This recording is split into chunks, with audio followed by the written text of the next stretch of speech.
اللہ رب العالمین نے قرآن کریم کے اندر ارشاد فرمایا قُلْ لَا تَمُنُّوا عَلَيَّ إِسْلَامَكُمْ بَلِ اللَّهُ يَمُنُّ عَلَيْكُمْ أَنْ هَدَاكُمْ لِلْإِيمَانِ۔ کچھ لوگ نبی صلی اللہ علیہ وسلم کے پاس آ کر احسان جتلاتے تھے کہ انہوں نے اسلام قبول کر لیا، اسی لیے اللہ رب العالمین نے نبی صلی اللہ علیہ وسلم سے کہا کہ اے نبی آپ کہہ دیجئے ان لوگوں سے کہ تم لوگ مجھ پر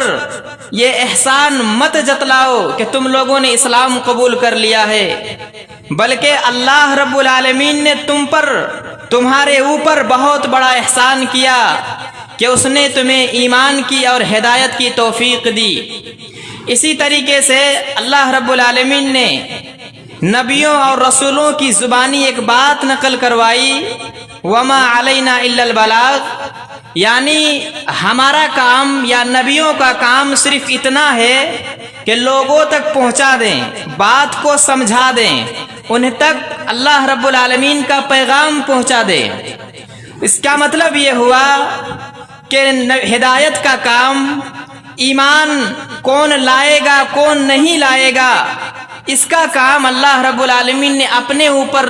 یہ ذمہ لی ہے، اور یہ ذمہ نہ تو نبیوں کو دی، نہ ولیوں کو دی، نہ فرشتوں کو دی۔ اس کا مطلب یہ ہوا کہ نہ تو انبیاء کرام چاہ کر کسی کو ایمان قبول کروا سکتے ہیں، اور نہ دنیا کے کوئی عظیم المرتبت انسان یا دنیا کے بڑے بڑے، چاہے وہ محدثین میں سے ہوں، مفسرین میں سے ہوں، یا دنیا کے بڑے بڑے داعی اسلام ہوں، یا بڑے بڑے مولانا ہوں، کوئی بھی کسی کو اسلام لانے پر یا وہ اس پر قادر نہیں ہے کہ وہ کسی کو مسلمان بنا دے، ہدایت دے دے، وہ کسی کے دل پر ایمان پیوست کر دے، یہ کسی کے اندر طاقت نہیں ہے، کیونکہ خود اللہ کے نبی جناب محمد رسول اللہ صلی اللہ علیہ وسلم اپنے چچا کے پاس ابو طالب کے پاس جاتے ہیں اور ان سے کہتے ہیں کہ اے چچا جان، آپ لا الہ الا اللہ کہہ دیجئے، میں اللہ رب العالمین کے پاس حجت کروں گا، اللہ رب العالمین سے بحث کروں گا کہ میرے چچا نے لا الہ الا اللہ کہا تھا، اور میں آپ کو جنت میں لے جانے کا کام کروں گا۔ لیکن وہیں کچھ لوگ بیٹھے ہوئے تھے جو یعنی ابو جہل اور ان کے کچھ ساتھی بیٹھے ہوئے تھے اور کہہ رہے تھے اے ابو طالب، کیا تم اپنے باپ دادا یعنی عبد المطلب کے دین کو چھوڑ دو گے؟ تو بالآخر وہ جو ابو طالب تھے نبی صلی اللہ علیہ وسلم کے چچا، بالآخر وہ جو ایمان نہیں لا سکے اور ان کی جو وفات ہوئی وہ عبد المطلب کے دین پر وفات ہوئی، یعنی نبی صلی اللہ علیہ وسلم کی شدید خواہش تھی، وہ بہت زیادہ کوشش کرتے تھے کہ کسی طریقے سے میرے چچا لا الہ الا اللہ کہہ دیں، لیکن یہ نسخہ یا اللہ رب العالمین نے انہیں ہدایت نہیں دی، تو نبی چاہ کر بھی کسی کو ایمان کی دولت سے مالا مال نہیں کر سکے۔ تو نبیوں کے بعد چاہے دنیا کا کوئی بھی عظیم انسان ہو، کوئی بھی جلیل القدر انسان ہو، وہ کسی کو ایمان کی، ہدایت کی اور اسے مسلمان بنانے کی، اس کے اندر اللہ رب العالمین نے ہنر یا ملکہ اللہ رب العالمین نے نہیں دیا ہے، کسی کے اندر بھی نہیں۔ اسی لیے جب نبی صلی اللہ علیہ وسلم نے عمر رضی اللہ تعالی جو اسلام نہیں لائے تھے، اور ابو جہل جو اس وقت مسلمان نہیں تھا، وہ تو کافر ہی انتقال ہوا، لیکن پہلے اللہ کے نبی جناب محمد رسول اللہ نے دعا کی تھی اللہم اعز الاسلام،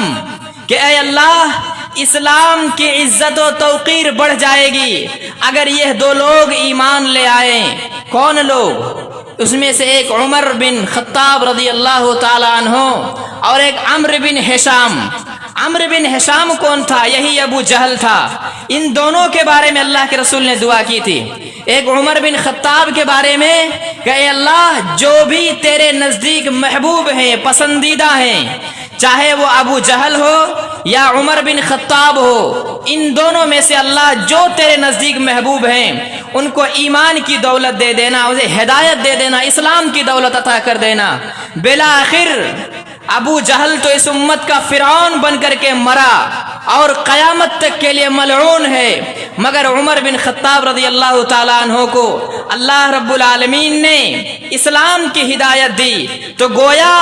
مسلمان بنانے کا کام، ہدایت کا کام نبی صلی اللہ علیہ وسلم کن کو کہہ رہے؟ دعا کر رہے ہیں اللہ سے، اے اللہ عمر کو مسلمان بنا دے یا ابو جہل کو مسلمان بنا دے، مگر خود نبی چاہ کر یہ نہیں کر سکتے۔ تو بتانے کا مقصد یہ ہے کہ اگر اللہ رب العالمین نے ہمیں ہدایت دی ہے، اسلام عطا کیا ہے، اگر اللہ رب العالمین نے ہمیں منہج سلف پر چلنے کی توفیق دی ہے، اگر اللہ رب العالمین نے ہمیں محمد رسول اللہ کا فرما بردار بندہ بنایا ہے، تو اس پر اللہ رب العالمین کا شکر ادا کرنا چاہیے، کیونکہ جس طریقے سے ہاتھ عمر بن خطاب کا تھا اسی طرح کا ہاتھ ابو جہل کے پاس بھی تھا، جو پیر، جو ناک، جو کان، جو آنکھ عمر بن خطاب کے پاس تھا وہی چیز ابو جہل کے پاس بھی تھا، مگر اللہ رب العالمین نے ایمان کی ہدایت عمر کو دی، اسلام کی ہدایت عمر کو دی، اسلام کی روشنی عمر کو دی، اور یہ ہدایت سبوں کو اللہ رب العالمین نہیں دیتا۔ خود نبی کے چچا کو ایمان کی دولت نہیں ملی، لیکن اللہ رب العالمین کا شکر ہے، اللہ رب العالمین کا احسان ہے کہ اس نے ہمیں انسان بنایا اور ایمان جیسی دولت عطا کی۔ تو اس کا مطلب یہ ہے کہ یہ وہ مقام ہے کہ جس میں اللہ رب العالمین کے شکر ادا کرنی چاہیے۔ اللہ رب العالمین کا ہم پر بہت بڑا احسان ہے کہ اس نے ہمیں اسلام جیسا عظیم المرتبت یا مسلمان بنا کر کے ہم پر اللہ رب العالمین نے بہت بڑا احسان کیا ہے۔ لہٰذا ہمیں چاہیے کہ اس اسلام کی قدر کرتے ہوئے اسلام کے مطابق اپنی زندگی کو نافذ کرنے کی کوشش کرنی چاہیے، ورنہ یہی اسلام ہم پر جو نافذ ہوا ہے، اللہ اور اس کے رسول کا جو قانون ہم پر نافذ ہوا ہے، اگر ہم اس کے مطابق نہ چلیں تو یہ اللہ رب العالمین کی نعمت کی بہت بڑی ناقدری ہوگی، اور اللہ رب العالمین کے اس احسان کا ہم لوگ گویا احسان فراموشی کریں گے، اور اللہ رب العالمین کی اس نعمت کی ہم ناقدری کر بیٹھیں گے۔ اگر ہم اسلام کے مطابق، اگر ہم منہج سلف کے مطابق، اگر ہم نبی کے بتائے ہوئے طریقے کے مطابق اپنی زندگی کو نافذ کرنے کی، اپنے گھر میں نافذ کرنے کی، اپنے آل اولاد پر نافذ کرنے کی اگر کوشش نہ کریں تو ہمارا یہی ایمان گویا ہمیں جہنم لے جانے کا ذریعہ بنے گا، کیونکہ اللہ رب العالمین کے فضل سے، اللہ کے احسان سے ہمیں ایمان کی دولت تو نصیب ہوئی، مگر ایمان والوں جیسا کام اگر ہمارے نزدیک نہ ہوا تو یہ ہمارے لیے بہت بڑی بدقسمتی ہوگی۔ لہذا ہمیں چاہیے کہ اپنی زندگی کو نبی صلی اللہ علیہ وسلم کے بتائے ہوئے طریقے کے مطابق نافذ کرنے کی کوشش کرنی چاہیے۔ اللہ کے رسول نے بہت ساری باتیں بتائیں، تنبیہ کی، لیکن آج بہت سارے ایسے گناہ ہیں کہ ہم لوگ ایمان ہونے کے باوجود، مسلمان ہونے کے باوجود اس میں ملوث ہیں، شامل ہیں، اور ایسے گناہ کا ارتکاب ہم کرتے ہیں جس کی وجہ سے ہمارا یہ ایمان اندر سے کھوکھلا ہوتا جاتا ہے، ہمارا یہ اسلام ہم پر کام نہیں کرتا، اور اندر سے ہم کھوکھلا بن کر شیطان کے شکنجے میں آ جاتے ہیں اور ہمیں احساس تک نہیں ہوتا ہے۔ لہٰذا ہمیں چاہیے لوگوں کہ اپنے ماضی کے پچھلے گناہوں پر شرمندگی محسوس کرتے ہوئے اللہ رب العالمین سے رجوع کرنی چاہیے، اور رات دن اس نعمت کا شکر ادا کرنا چاہیے کہ اس اتنی بڑی دنیا، نہ جانے کتنے مخلوقات کو اس دنیا کے اندر رب العالمین نے بھیجا ہے، نہ جانے ان گنت مخلوقات کو اللہ رب العالمین نے اس دنیا کے اندر پیدا کیا ہے، مگر ہمیں مسلمان بنایا، انسان بنایا،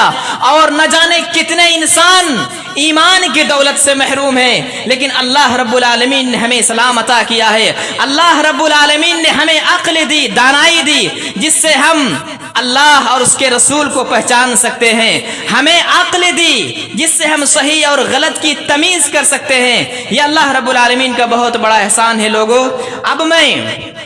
چاہتا ہوں کہ کچھ ایسی غلطیاں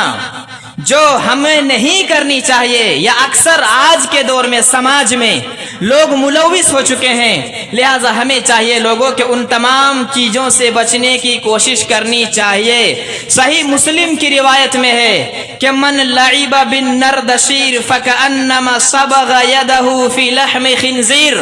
صحیح مسلم کی روایت میں اللہ کے رسول جناب محمد رسول اللہ صلی اللہ علیہ وسلم مسلمانوں کو، دنیا انسانیت کو یہ پیغام دے رہے ہیں کہ بہت سے ایسے انسان ہوتے ہیں جو 5 وقت کے نمازی ہوتے ہیں، صدقات و خیرات کرتے ہیں، دنیا کے کام میں بڑے آگے رہتے ہیں، مگر کچھ ایسی غلطیاں ہیں جس غلطی کی وجہ سے ان کی ساری نیکیاں برباد ہو جاتی ہیں۔ اللہ کے رسول کیا کہہ رہے ہیں کہ من لعب بالنردشیر فکأنما صبغ یدہ فی لحم خنزیر، کہ جو شخص جوا تاش کھیلتا ہے، جو شخص جوا تاش کھیلتا ہے گویا وہ اپنے ہاتھ کو سور کے گوشت اور خون میں ڈالتا ہے۔ صحیح مسلم کی حدیث ہے کہ جو شخص بھی جوا کھیلتا ہے وہ اپنے ہاتھ کو سور کے گوشت میں اور خون میں لت پت کرتا ہے۔ اور ایک دوسری روایت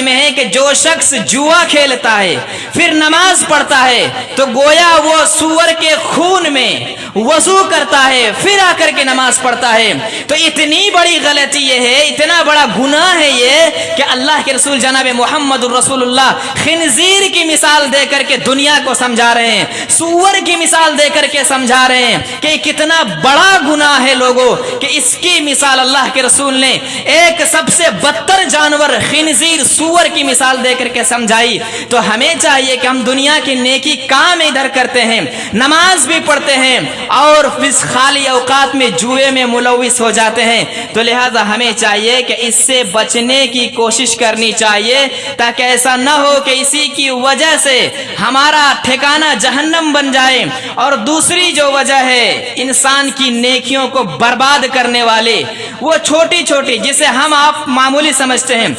چوراہے پہ بیٹھے ہیں، دکانوں پہ بیٹھے ہیں، یا کہیں گھر میں بیٹھے ہیں، 2-4 لوگ بیٹھے ہیں، وہاں کسی انسان کی چغلی برائی بیان کرنے لگتے ہیں۔ دیکھیے یہ حقوق العباد کا تعلق ہے۔ آپ کو بتاؤں، مثال کے طور پر کوئی انسان ہے، اس کے بارے میں مشہور ہے کہ وہ چور ہے، بے ایمان ہے، دغا باز ہے، اور بھی بہت ساری بیماری، لیکن کبھی ہم نے دیکھا نہیں ہے، جانا نہیں ہے، بس ہم نے سنا ہے، اور سننے کی وجہ سے ہم نے کہہ دیا۔ اب یہ دیکھیں اتنا بڑا یہ گناہ ہے، اتنا بڑا گناہ ہے کہ اللہ کے رسول صلی اللہ علیہ وسلم کہہ رہے ہیں کہ من قال فی مسلم ما لیس فیہ اسکنہ اللہ ردغۃ الخبال حتی یخرج مما قال وفی روایت ولیس بخارج، کہ اگر کوئی مسلمان کسی مسلمان بھائی کے بارے میں یا کسی کے بارے میں ایسی بات کہتا ہے جو اس کے اندر نہیں ہے، تو کل قیامت کے دن اس انسان کو جہنمیوں کے خون میں اور گھاؤ سے نکلنے والی گندگی پیپ میں ڈبو کر کے رب العالمین رکھے گا، اور اس وقت تک نہیں نکالے گا جب تک کہ ثابت نہ کر دو۔ کسی کو چور کہے ہیں، اب ثابت کرو کہ وہ چور ہے۔ کسی کو شرابی کہے ہو، ثابت کرو کہ وہ شراب پیتا ہے۔ کسی کو جواری کہے ہو، ثابت کرو کہ تم نے اسے جواری کہا ہے، اور وہ بیچارہ نہ تو اس بیماری میں کبھی تھا اور آپ نے تو کہہ دیا۔ اب ثابت کریں کل قیامت کے دن، یا اللہ رب العالمین کہے گا۔ تو ہمیں چاہیے کہ اس زبان کو کسی کے اوپر کھولنے سے پہلے کم از کم اتنا سوچ لینا چاہیے کہ بات صحیح ہے یا غلط ہے، یا یہ بات جھوٹی ہے، یا کسی کو بدنام کرنے کے لیے یوں ہی یہ بات پھیلائی جا رہی ہے۔ آج کل کا جو دور ہے لوگوں، یہ فتنوں سے بھرا ہوا دور ہے، منافقت اور نفاق سے بھرا ہوا دور ہے۔ کیوں میں یہ بات آج سے نہیں کہہ رہا، بلکہ نبی کا زمانہ، جس وقت قرآن نازل ہوتا تھا، جس وقت نبی صلی اللہ علیہ وسلم اس دنیا کے اندر موجود تھے، صحابہ کرام جیسی عظیم عظیم المرتبت انسان، جلیل القدر صحابہ کرام اس دنیا میں موجود تھے۔ اس وقت اللہ کے رسول مدینے کے اندر، مدینے میں ایک گھر کے اوپر چڑھے اور صحابہ کرام سے پوچھا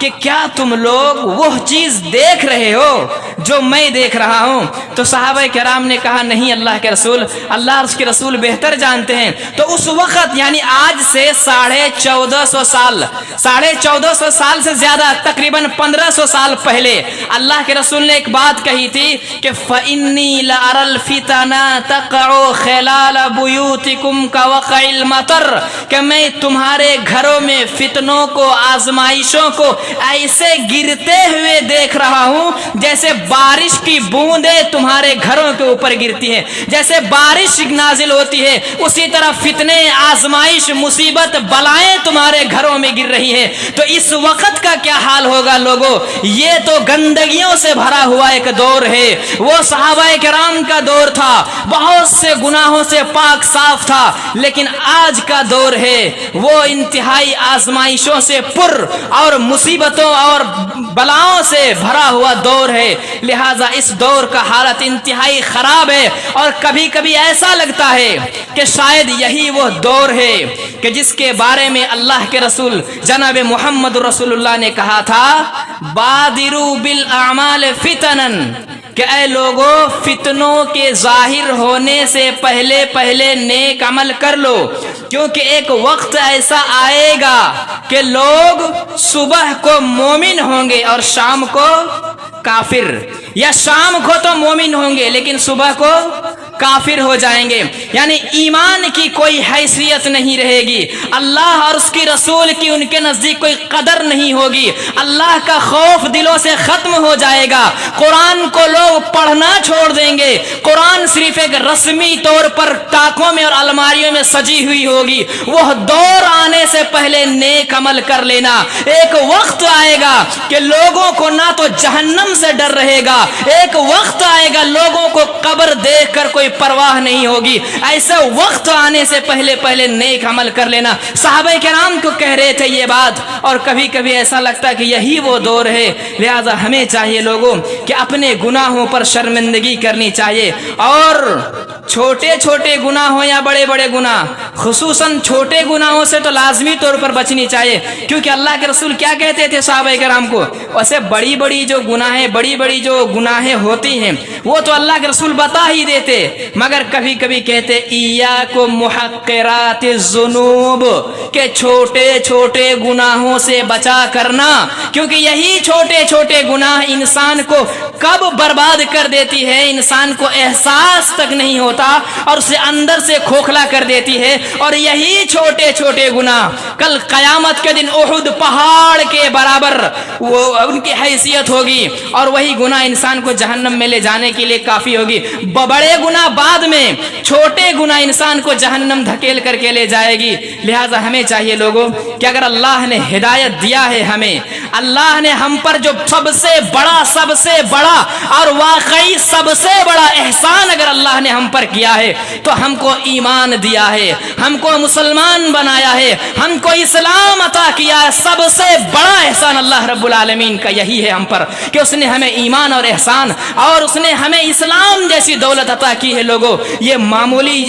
کم نہیں ہے، سوچئے اللہ کے رسول رات دن روتے تھے اپنے چچا کے لیے، کیونکہ نبی کے چچا نے زندگی بھر نبی کی کفالت اور پرورش کی تھی۔ جب پورا مکہ نبی کا دشمن تھا تو نبی کے چچا جو مسلمان نہیں تھے اس کے بعد محمد الرسول اللہ یعنی اپنے بھتیجے کا ساتھ دے رہے تھے، تو ظاہر سی بات ہے نبی تو چاہیں گے نا کہ اللہ میرے چچا کو ایمان کی دولت دے دے، اللہ میرے چچا کو اسلام عطا کر دے اللہ، تو لیکن ان کے حق میں ہدایت نہیں تھی، ان کے حق میں ایمان کی دولت نہیں تھی، نبی روتے رہے اور وہ عبد المطلب یعنی کافر ہو کر کے دنیا سے چلے گئے، لیکن وہ اسلام کی دولت انہیں نصیب نہیں ہوئی۔ اگر اللہ نے ہمیں اسلام کی دولت دی ہے تو قدر کرنی چاہیے لوگوں، تاکہ ہمارا اس کا ساتھ جو اللہ رب العالمین نے تعلق اور ربط جوڑا ہے اس دین کے ساتھ، اس جسم کے ساتھ، وہ ہمارے ساتھ بہتر ہو۔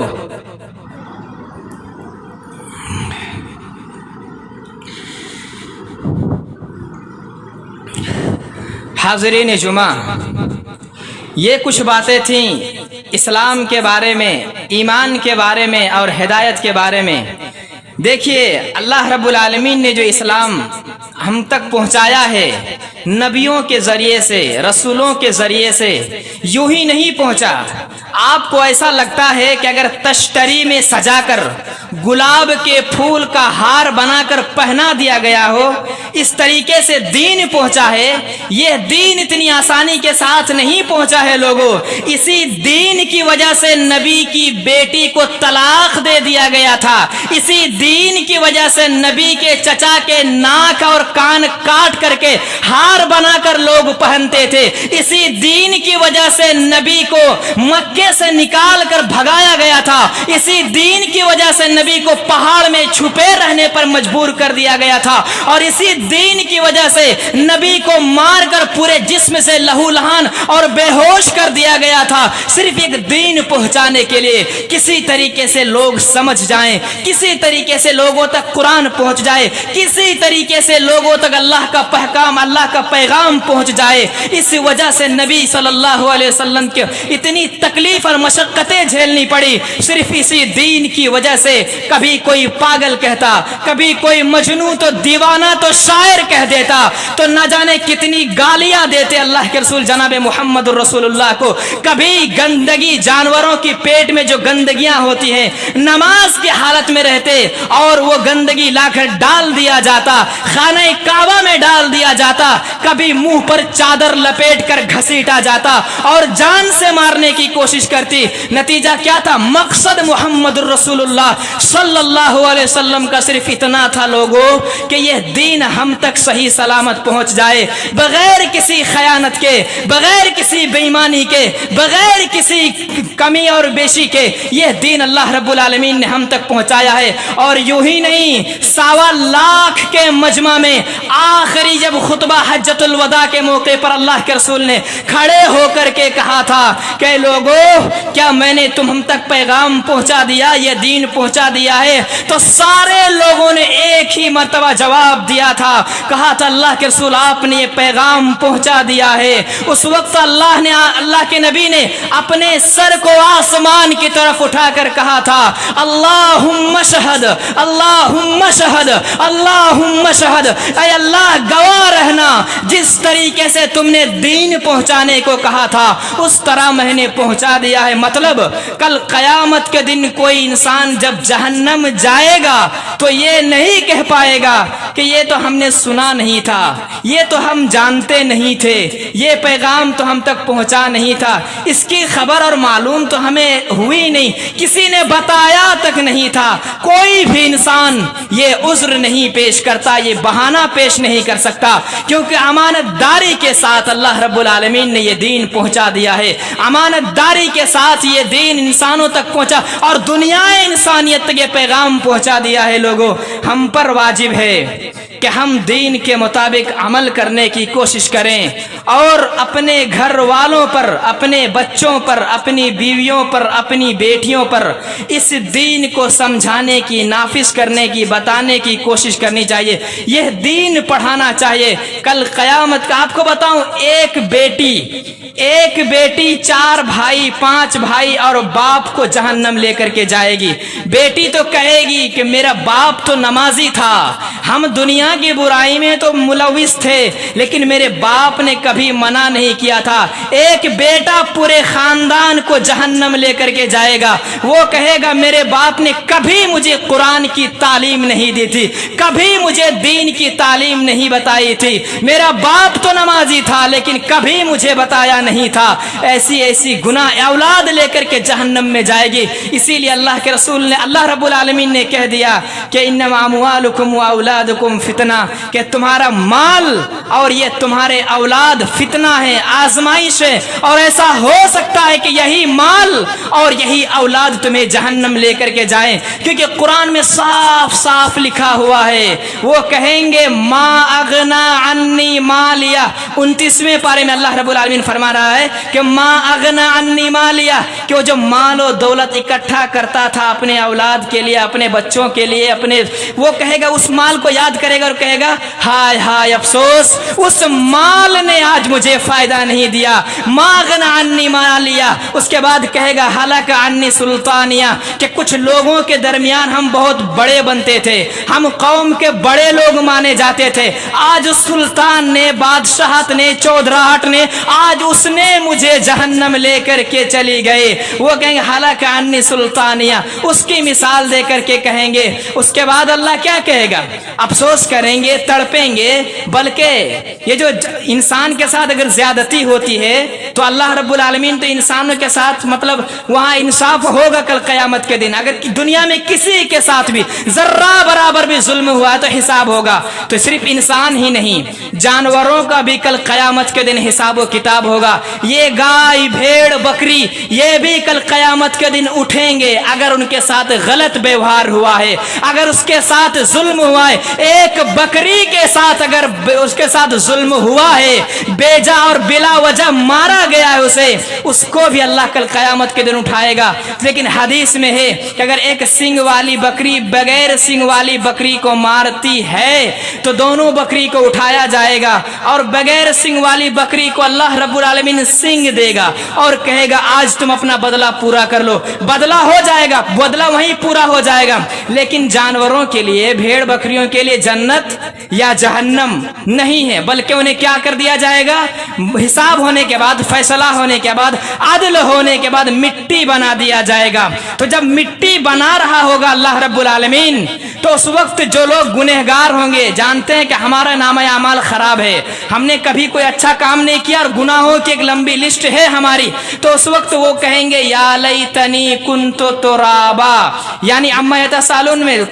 30ویں پارہ کا سب سے پہلا جو سورت ہے عما یتسالون، اس کی سب سے آخری آیت کیا کہیں گے؟ یا لیتنی کنت ترابا، اے کاش ہمیں بھی مٹی بنا دیا جاتا۔ یعنی انسان کہیں گے کہ نہ تو ہمیں جنت نہ جہنم، آج اللہ جانور کی طرح ہمیں ماٹی بنا دے، مٹی بنا دے تو کتنا اچھا ہوتا۔ لیکن اللہ کہے گا نہیں، تمہارے لیے جہنم تیار ہے، اور فرشتوں کو حکم دے گا خذوہ فغلوہ ثم الجحیم صلو، کہ فرشتوں پکڑو، زنجیر پہناؤ، اس کے بعد گھسیٹ کر کے جہنم لے جاؤ۔ تو ایسا نہ ہو لوگوں کہ یہی اولاد، یہی مال ہمیں جہنم لے جانے کا سبب بنے۔ اللہ رب العالمین سے دعا ہے کہ بار الہ ہمیں ایمان کی قدر کرنے کی توفیق دے، ہمیں اسلام پر چلنے کی توفیق دے۔ بار الہ ہمارے جو پچھلے گناہ ہیں اللہ، ان گناہوں کو تو معاف فرما، اور ہمیں منہج سلف کے مطابق، سنت نبوی کے مطابق ہماری زندگی کو ڈھالنے کی، رائج کرنے کی، اور اپنے گھر کو اسلامی گھر بنانے کی توفیق عطا فرما، اور ہمیں ہر طرح کے خرافات سے، بدعات سے، عصبیت سے ہمیں اللہ رب العالمین تو بچائے رکھ۔ آمین۔ تقبل یا رب العالمین۔ قوموا للصلاۃ۔